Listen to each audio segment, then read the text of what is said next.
Anyway, tech is everywhere now. And recently, as a content provider, I've been thinking that maybe artists are actually using the wrong tools.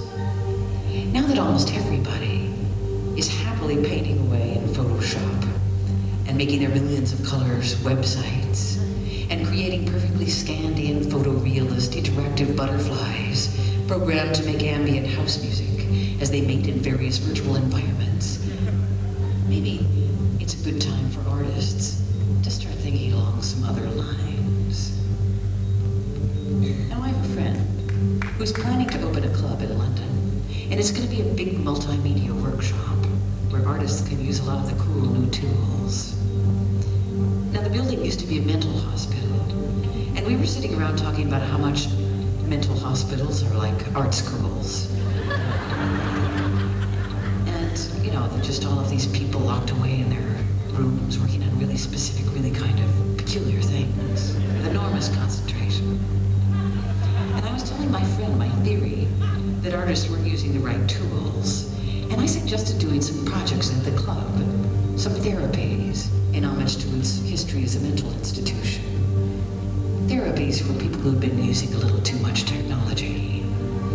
And they would include things like scale therapy, which would be about how to change scale quickly and flexibly.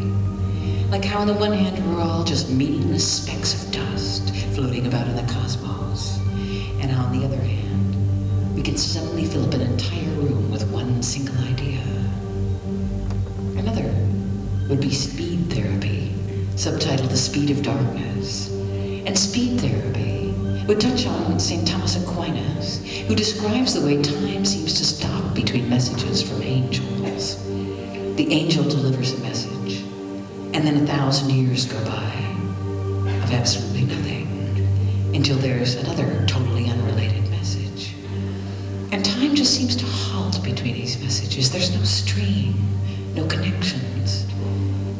So speed therapy would speculate about what happens in these digital pauses. And this is a fairly long-term therapy. Now another would be ego therapy, which would ask the question, is art about self-expression? And this might involve building some three-dimensional prototypes. And I'm thinking now of a room that I was planning to build on my loft at one point. And this was going to be an ego room, a very tall vertical room filled with posters from my own shows and flattering photographs of myself and awards and great reviews. And in the middle of this was going to be a trampoline, so I could just, you know, keep jumping up over and over. And then there's identity therapy, which is based on the principle that if you don't really know who you are anyway, it frees you. Now, I got this idea from some friends who work in an office, and they said that they were getting really jagged from their coffee breaks. You know, every time they had coffee, they were just feeling more and more driven. You know, it wasn't relaxing at all. So they started having wig breaks instead. And around 11 every morning, they went into a small room and they tried on wigs for 15 minutes. And after a while, they weren't really that certain about who they were anymore, and they found this pretty relaxing. So that's wig therapy.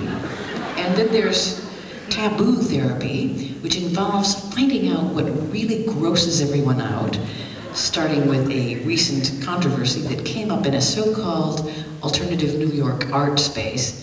And it turns out that people on this scene, which has sponsored performances ranging from live scarification to bloody urine soakings, were offended by a recent very graphic performance featuring really old people having sex.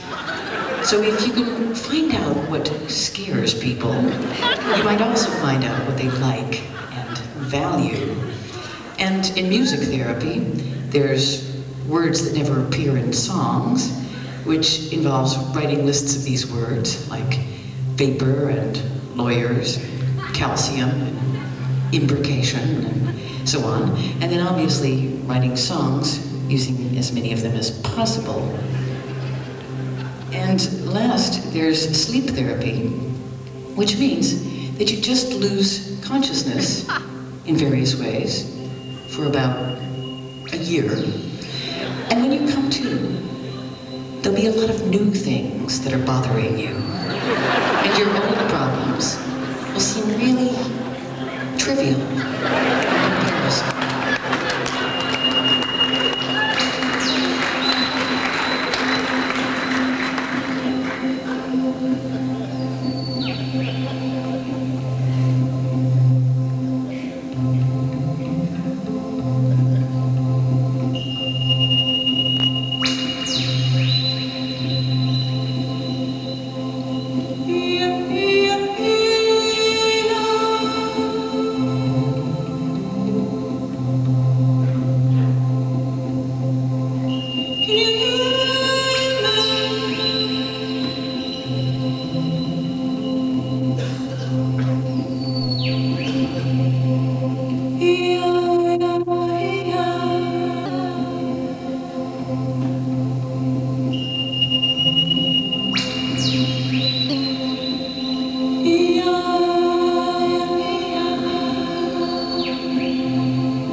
Sometimes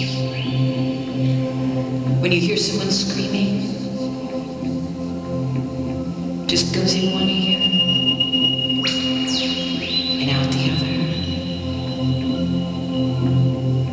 And sometimes when you hear someone screaming, goes right into the middle of your head and stays there.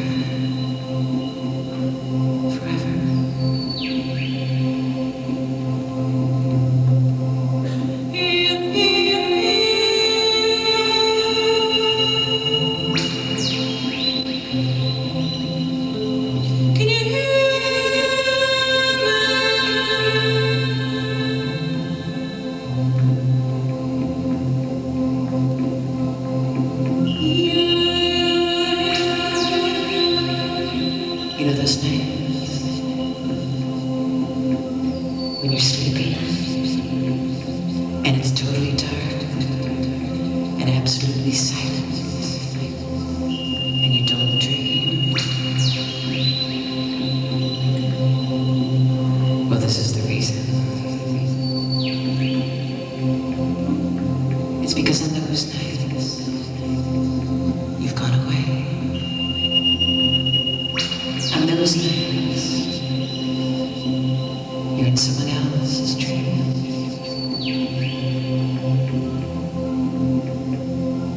You're busy in someone else's dream.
Listen to the music, to the sweet swinging music that came from their radios, that came from their hearts.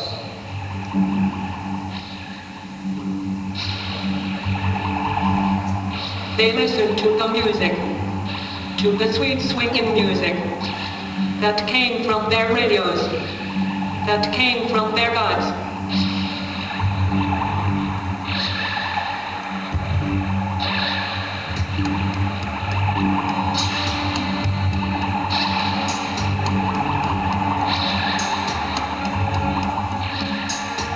Welcome. Log in. Now. Welcome. Log in. Now.